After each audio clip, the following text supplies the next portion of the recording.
तब तब धरे प्रभु विविधि शरीरा, हरे सकल सज्जन दुख पीड़ा। भगवान कब कब शरीर धारण करते हैं तो कहा जब सज्जनों के ऊपर, भक्तों के ऊपर आतंक होता है, अत्याचार होता है, तब भगवान अवतार ले लेते हैं। मनु और शत्रुपा ने 10,000 वर्ष तक तपस्या की। उस तपस्या से नैमिषारण्य के पावन क्षेत्र में भगवान श्री प्रसन्न हो गए और मनु शत्रुपा को वरदान दिया कि मैं तुम्हारे तप से प्रसन्न होकर अब तुम्हारे घर पुत्र रूप में प्रकट हो जाऊंगा। मनु शत्रुपा ये चाहते थे कि भगवान विष्णु मेरे घर पुत्र बनकर आए। अगर भगवान मेरे पुत्र बनकर आएंगे तो ही हमारा कल्याण हो सकता है, अन्यथा जीव पुत्र बनकर आएगा तो कभी कल्याण होने वाला नहीं है। तो अब भगवान पुत्र बन के आवे तुम्हारे सबके घर में तो कल्याण होने की कुछ संभावना तो है, पर ये भोगी पापी लोग कल्याण करने के लिए पुत्र बन के आवे तो ये संभावना समाप्त हो जाएंगे। पर लालच वही है दिमाग में कि पुत्र से कल्याण होता है, पर पुत्र से कल्याण होता है, कथा प्रमाण दे रही है कि होता है, पर भगवान पुत्र बन के आएंगे तब होता है। ये जीव पुत्र बन के आएगा तो नहीं होता है। जीवस्य रोगम व्याधि सर्वम, क्योंकि जीव जब पैदा होता है तो वो 6 प्रकार की व्याधियां लेकर साथ आता है। प्रत्येक जीव का जन्म होता है, उसे बोध नहीं होता है। 6 महीने का बालक भी रहता है तब उसे समझ नहीं होता है, तब भी वो व्याधियां उसके साथ ही रहती हैं। तब उसे कभी सर्दी हो जाती है, कभी जुकाम हो जाता है, कभी खांसी हो जाती है, कभी बुखार आ जाता है, कभी दस्त लग जाता है, कभी टाइफाइड हो जाता है। अरे भाई, जिसे कुछ पता ही नहीं है उसे भी बीमारियां नहीं छोड़ती, इसको व्याधि कहते हैं। बात पित्त कफ की व्याधि जन्म के साथ ही माँ के गर्भ से ही प्रकट होती है। तो ये जीव जो व्याधियों में घिरा हुआ है वो माता पिता का कदापि कल्याण कैसे कर सकता है। इसीलिए शत्रुपा ने, इसीलिए मनु ने इतने ऋषि मुनियों को जन्म देकर उनके घर में ब्रह्मा विष्णु महेश तक पैदा हो गए तो भी उन्होंने तप बंद नहीं किया। विष्णु ही आना चाहिए पुत्र बनकर, तब ही कल्याण होगा। तो आज तपस्या सफल हुई, 10,000 वर्ष लगे। और यहां तो भारत में तो उल्टी रीत चल रही है। 10,000 वर्षों के बाद भी भगवान ने दर्शन देकर केवल ये कहा कि हाँ मैं तुम्हारे घर आ जाऊंगा, अब ये बंद करो, तुम थोड़ा इंतजार करो, जाओ अब तुम जन्म लो कौशल्या बनकर, दशरथ बनकर, मैं तुम्हारा कार्य पूरा करूंगा। इतने वर्ष तपस्या के बाद तो भगवान ने आश्वासन ही दिया, अभी आए नहीं थे और हम लोग खाली 16 सोमवार करके ही फल मिलना चाहिए, बस इतनी जल्दी फल दे दो भगवान। बोलो, अच्छा नर्सरी से तुम पौधा लेके आओ आम का, और आम के पौधे को घर में लगा करके शाम को फल मांगो, सुबह लगाओ और शाम को कहो कि हमने लगा दिया, पानी दे दिया, अब फल दो। तो ले लो फल, उसका ठेंगा ले लो, सबको देगा वो फल।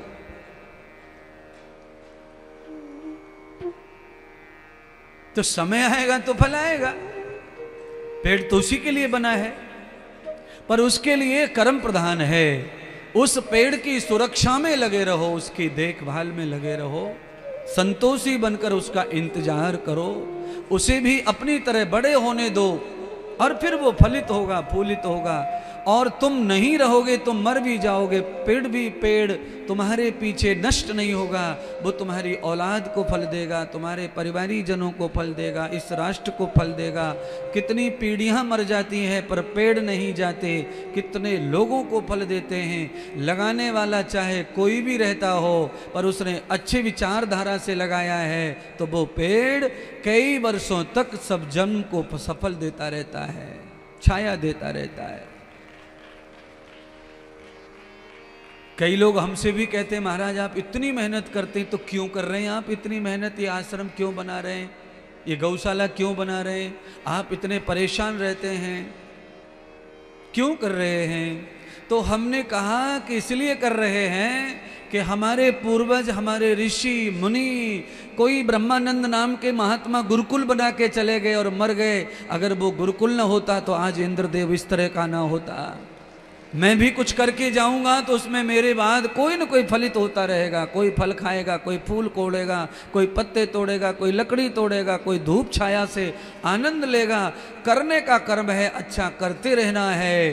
परिश्रम परमार्थ मेरा है, पर समय के साथ न जाने कितने लोग उसका आनंद भोगेंगे। ऐसा सोचकर निरंतर परिश्रम करते रहना, निरंतर भगवान के कार्यों को करते रहना। भगवान को क्या जरूरत है संसार बनाने की? वो तो बिना संसार के भी सब जगह सर्वत्र आनंद में है, तो फिर भी प्रभु क्यों बनाते हैं? अच्छा संसार छोड़ो, परमात्मा फिर आते क्यों, जाते क्यों हैं, क्यों जन्म लेते हैं? वो तो अजन्मा होके जन्म लेते हैं, क्यों तकलीफ में पड़ते हैं, क्यों दुश्मनी मोल लेते हैं, कृष्ण बन के आते हैं और युद्ध लड़ते हैं, बचपन से ही सजा भोगते हैं, कभी जेल में, कभी गोकुल में, कभी मथुरा में। ये संकट क्यों, किस लिए? तो भगवान कहते हैं ये संकट इसीलिए कि धर्म की संस्थापना अर्थाय, धर्म की स्थापना के लिए किसी न किसी को तो संकट लेना ही पड़ेगा। इसलिए जीवों के कल्याण के लिए परमात्मा भी आ जाते हैं, दुख भोगने, संकट भोगने, हमें हिम्मत दिलाने। भगवान का हर अवतार की जो लीला है वो हमको हिम्मत दिलाती है। भगवान 14 साल के वनवास चले जाते हैं। राम 14 वर्ष का वनवास श्री राम जी का साधारण मनुष्य को हिम्मत दिलाता है, पावर दिलाता है, संदेश देते हैं राम। घबराना नहीं, ऐसा समय कभी आ जाए कि परिवार के लोग अपनी जिंदगी से दूर कर दें तो अपने एक बच्चे पत्नी को लेकर, चाहे मुझे फुटपाथ पर जंगल में पेड़ के नीचे गुजारना पड़े महीनों, 10 महीने, साल, 2 साल, पर मैं थकूंगा नहीं और माता पिता से कभी रूठूंगा नहीं। तो मैं कहता हूं अगले 14 साल में राम का राज्य जैसे तुम्हें मिलेगा, वैसे राम को मिला था, वैसे तुम्हें भी मिल जाएगा। आजकल कैसे है, थोड़ा भी माता पिता ने कम ज्यादा कर दिया बंटवारे में तो छोटा कम वाला तो मारने कोई दौड़ता है।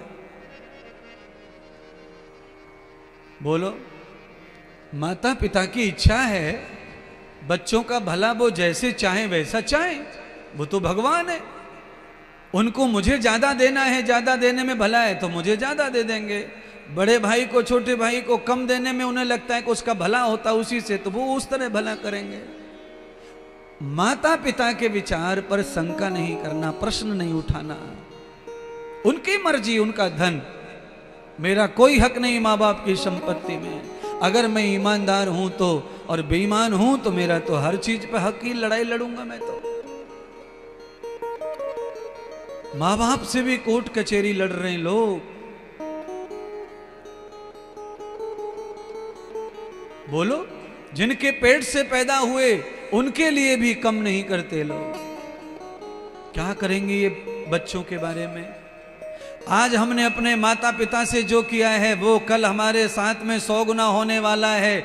आज मेरे बच्चों ने देखा कि दादी दादा के साथ में पिताजी क्या कर रहे हैं, मम्मी क्या कर रही है, तो कल मेरे बच्चे मेरे साथ में वही सलूक करने वाले हैं। बढ़ चढ़ के तो होगा पर कम नहीं होगा।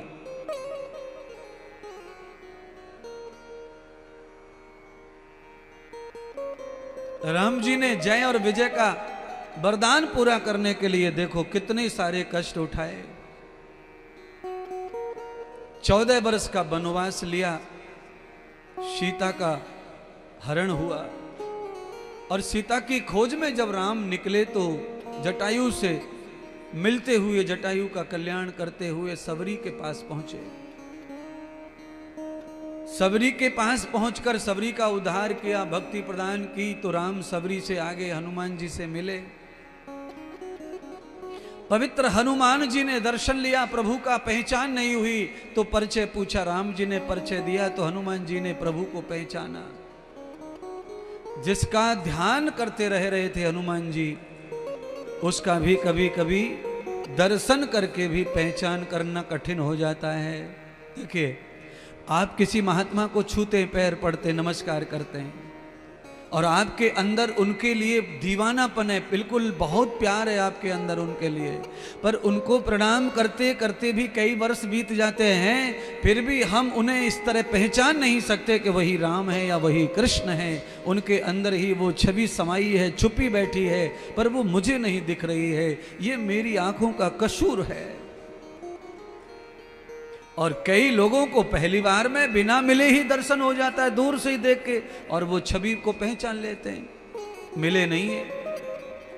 कई लोग हैं ऐसे हमारे जीवन में जो हमसे अभी तक नहीं मिले, पर वो अपने घर बैठकर टीवी मोबाइल पर देखते रहते हैं और वहीं से अपने मैसेज भेजते रहते हैं और अपनी अपनी बात बताते रहते हैं कि हम आपको किस रूप में देखते हैं और आपका क्या रूप है, आप कौन हैं, ये हम जानते हैं। दुनिया वाले जानो न जानो, हम कहते हैं चलो तुम्हारी नज़र में जो भाव है रखो, पर हम तो खाली इंद्रदेव हैं, एक महात्मा हैं, काम कर रहे हैं, सेवा कर रहे हैं।